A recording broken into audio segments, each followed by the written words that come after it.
Майже 4 тисячі порушень права власності виявили в окупованому Криму. З них найбільше у Севастополі. Такі дані дослідження регіонального центру прав людини. Більшість постраждалих окупанти позбавляли права власності на землю, інших на нерухомість. За словами правозахисників, найбільше порушень відбулося у 2017 році, і саме у Севастополі. За словами правозахисників, найбільше порушень відбулося у 2017 році, і саме у Севастополі. Зокрема, на запит окупаційної прокуратури архів міста надавав довідки про те, що в матеріалах архіву відсутні оригінали розпоряджень українських державних органів, на підставі яких люди отримували право власності на земельні ділянки. Але вигадували і інші способи, як відібрати майно, кажуть правозахисники.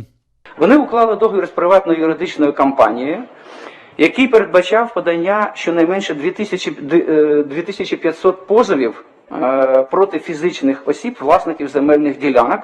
І робила це приватна юридична компанія за рахунок коштів державного бюджету. Тобто тут такий цинічний досить підхід влади, коли вони примушують населення окупованої території сплачувати податки, і за рахунок цих коштів, які населення сплачує у вигляді податків, вони ще й позбавляють це населення права власності на їх майно.